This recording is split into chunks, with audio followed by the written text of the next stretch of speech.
Bon, alors étant donné qu'on me l'a demandé du genre 1 milliard de fois, aujourd'hui j'ai décidé de parler cinéma sur ma chaîne, parce que comme vous le savez, je suis un extrême fan, n'est-ce pas? Et donc, le plus dur pour moi, c'est de choisir les films en fait pour lesquels je vais parler, parce qu'il y en a 1 milliard que j'aime et 1 milliard que j'ai pas vu également. J'ai pas vu des classiques, d'extrême classiques, mais j'en ai vu d'autres classiques. Par exemple, je pourrais faire une vidéo sur Les Dents de la Mer, par exemple, pour te donner un exemple. Tu vois, Les Dents de la Mer, tu l'as vu, tu l'as pas vu, va le voir. Mais aujourd'hui, j'ai essayé de parler d'un film qui a 50 piges aujourd'hui, avec Alain Delon.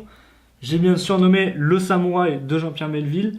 Alors le film parle de quoi? Le film parle d'un mec, un assassin, tueur en série, donc qui vit seul dans son appartement à Paris, interprété donc par Alain Delon, qui ne rate jamais un contrat en fait, si tu veux. Et un jour, il tue un gars, et là, il croise, en ressortant du meurtre, il croise une femme qui le voit, elle le voit vraiment de très très près, donc en fait, elle peut l'identifier comme elle veut. Seul problème, c'est que...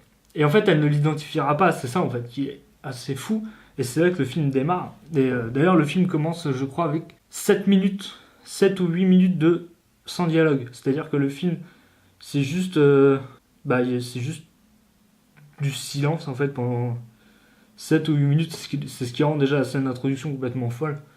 Et je crois, un des premiers vrais sons qu'on entend, je crois que c'est le coup de feu d'ailleurs qui tue le gars. Donc vous voyez le genre de truc dans lequel Melville nous met.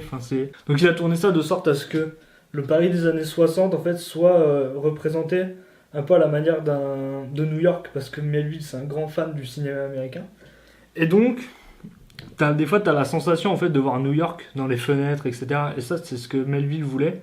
Et il a réussi à le faire extrêmement bien, et c'est ce qui rend le film incroyable. Autre chose, à un moment donné, il y a une course-poursuite. Donc il y aura cette course-poursuite donc dans le métro, qui est pour moi l'une de mes courses-poursuites préférées, avec celle dans French Connection de William Friedkin.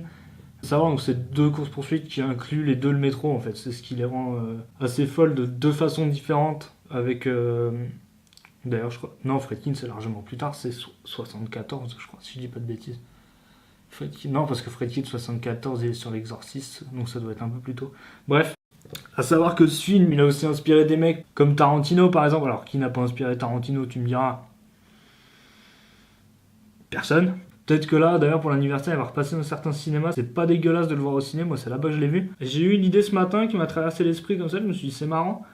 Pour la prochaine vidéo ciné, il faudra voir le film. Comme ça, vous comprendrez de quoi je parle, parce que sinon, c'est chiant. C'est à chaque fois, genre, je parle d'un film et vous me dites ouais, je l'ai pas vu et tout, c'est relou. Du coup, prochain film, ça sera Die Hard. Voilà, allez, bisous.